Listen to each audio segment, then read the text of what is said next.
That's a good audience Sunday. It's quite a number of people watch Really? it Sunday evenings. Okay, good to know. You can set up YouTube too, okay? We ready? Yeah, ready? Yeah. Okay, we're going to resume. Welcome back to our Caranine Hour, in which we're having this conversation with Ms. Roberts about her work at BTVI and her experience in the whole field of psychology. At the break, we mentioned mental health, and I wondered if we could focus this segment on dealing with aspects of mental health in our Bahamian environment, because many Bahamians have a false conception. They don't see mental health as an illness. They say the people are crazy. They're not sick. And it is quite an effort to help people to understand it is really a form of illness and must be treated as such. And people are trained and to assist others in coming to that understanding.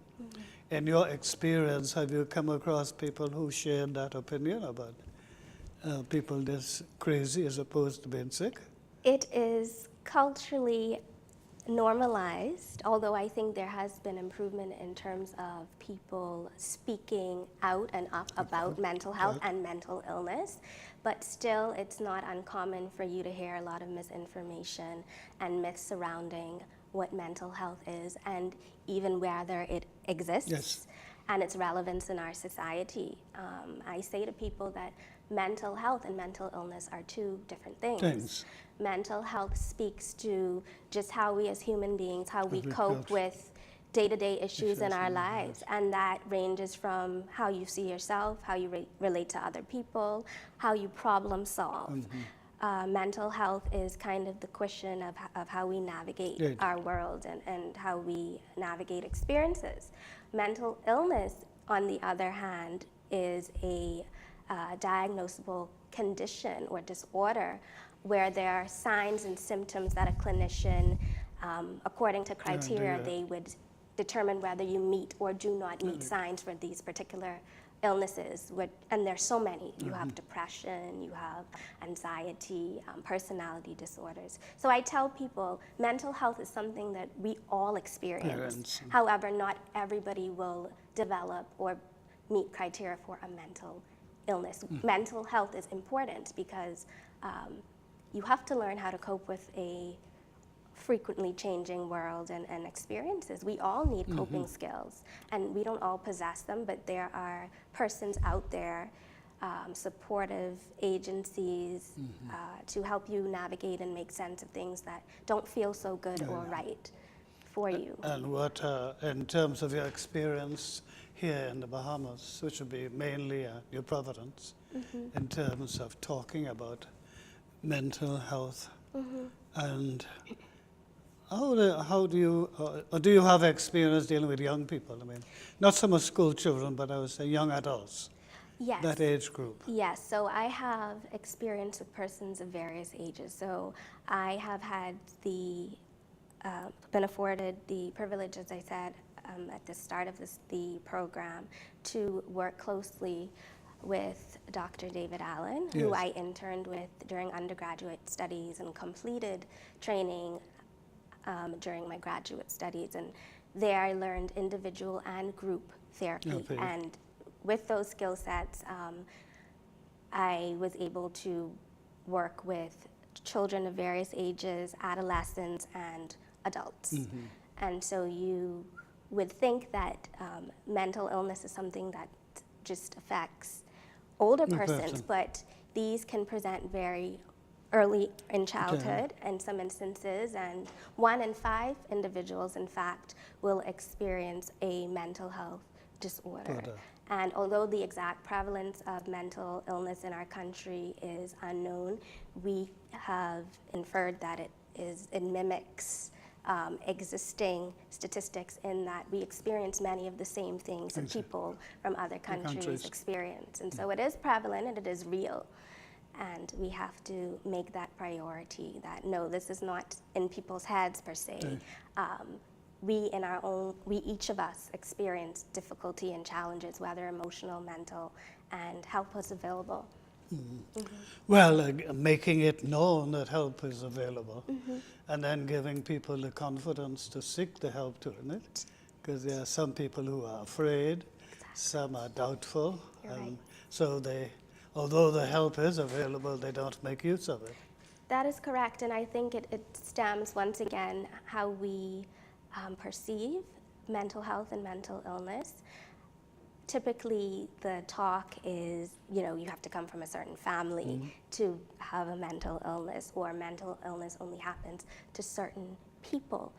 But the important thing is to understand is just the fact that as we prioritize our physical health, as you would go and you would get your annual checkup. checkups, that your emotional and mental health are equally salient to your well-being as a person. You need mental health to make it in the world.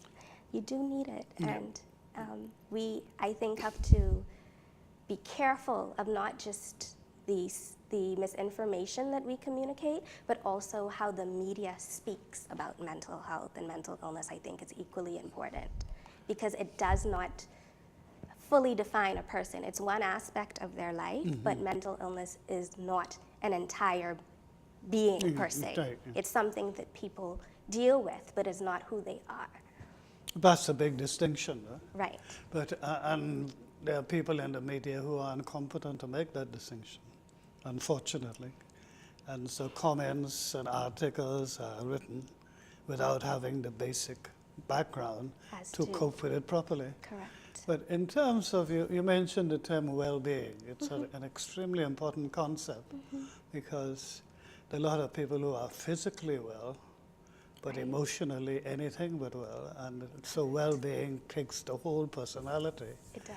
And I would question the extent to which we can talk about well-being in terms of a large percentage of our population. I wholeheartedly agree. I do agree. In terms of your experience with Dr. Allen, he has these family groupings in these areas. Correct. That we worked with a couple of them when we were doing this research program for the prison and the sort of rehabilitation possibly. And I was impressed by the two of the meetings I attended, but you had worked with them for some while. Could you help us to understand, or help our audience to understand, what goes on in these groupings? And what is it that you're trying to achieve in these groupings? In these groups. Okay, so Dr. Allen, if I'm not mistaken, he founded the group, I do believe, in 2008. And he, I think in his work as a psychiatrist and having observed the effects of the drug epidemic in the 80s, having observed the dysfunction within families, increased violence, issues surrounding conflict resolution and esteem among clients and among communities, he felt as though there needed to be an intervention tailored specifically to help people navigate these issues. And so what he did was he established this group along with other mental health clinicians, and he has put support groups, as he refers to them, in pockets of communities throughout New Providence, and if I'm not mistaken, I do believe Grand Bahama and Abaco as well may have a family group. And so persons can come to these groups free of charge, and they can speak to their issues, they can express their pain, and they have trained facilitators there to help steer them toward the path to healing and recovery. And so I think it's an excellent idea in that persons aren't aware that help is available in many cases. There's a lot of shame and stigma surrounding confidentiality. We do know that to be the case. And for many persons, just the idea of not dealing with their issues alone, it's encouraging to have a place such as the family to venture to on a weekly basis. The groups are varied. They have adolescent groups, some of which I had the privilege of co-facilitating along with other clinicians. So I co-facilitated numerous adolescent groups and also had the privilege of co-facilitating adult groups. Mm-hmm. And so be it grief, bullying, issues of esteem, identity, the issues of how you manage stress and conflict. Mm-hmm. These are some of the predominant themes that come up for people who attend these groups. Conflict resolution is still a fairly hot topic because the violence in the society and how one responds to it. But in terms of young people, the adolescents you have to deal with, did you have many examples of having to deal with conflict resolution at an early age? Yes, there were numerous examples, and you often ask yourself, what is the issue? Why are young people responding to things in the way that they are? And there's no simple answer. I do say this, and it's something that many people find challenging to wrap their minds around.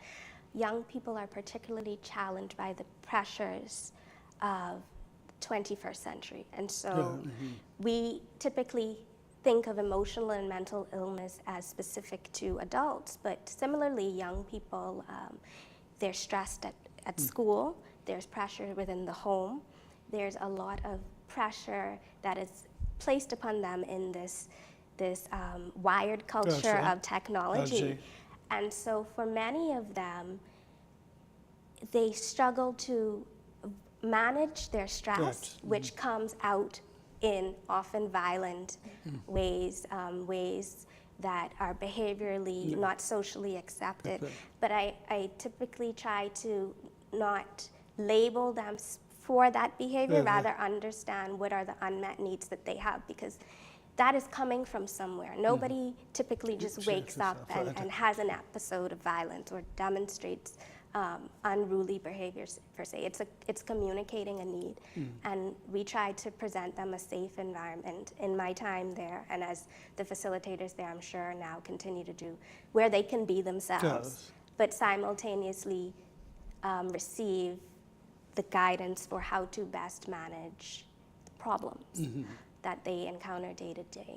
So you have it's really a process. It's a process. And you take them where they are and seek to move them. Seek to move them forward. And then that depends on several factors, surely. Many factors. They present for different reasons. Some come because they may, be court mandated. Others may come due to issues within their schools, so they're required to attend some sort of community support. And at times you may have a parent or guardian who simply says, I need help in supporting this child. I don't know what to do. I myself am stressed. And so what I think is very effective about the model of the family is that persons who attend, in terms of youth who attend, are expected to be accompanied by a guardian who themselves must attend. This can't be in isolation. Everybody has to receive the intervention and because support. they are participants in any resolution that is to take place. Exactly. What about the young adults? I'm particularly concerned in that grouping because I say from sort of a 20 to 35, that kind of grouping. Because I think that you mentioned the 21st century pressure, but it seems to me that that group in particular is challenged by being part of the 21st century. That is true. And so a lot of the behaviors and concerns that we see presenting in children and adolescents, a lot of these carry over into young adulthood and adulthood. And I think because in many respects they're experiencing similar things. And so be it having to meet the demands of day-to-day life and responsibilities, finding employment, a lot of family pain and dysfunctionality within the home.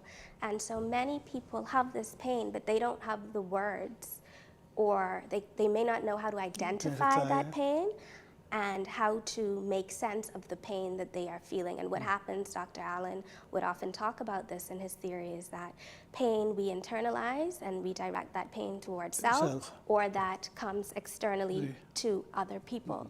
And that is a product of not always owning one's truth Yes. and reality that I need help. And we all, in some way, shape, or form, need help with something. That's a part of being human. We're flawed, and we will encounter and navigate issues along our lifespan. It's a part of who we are. But that's an issue that most human beings don't really deal with. Because it's alien for some people to believe that they need help, Right.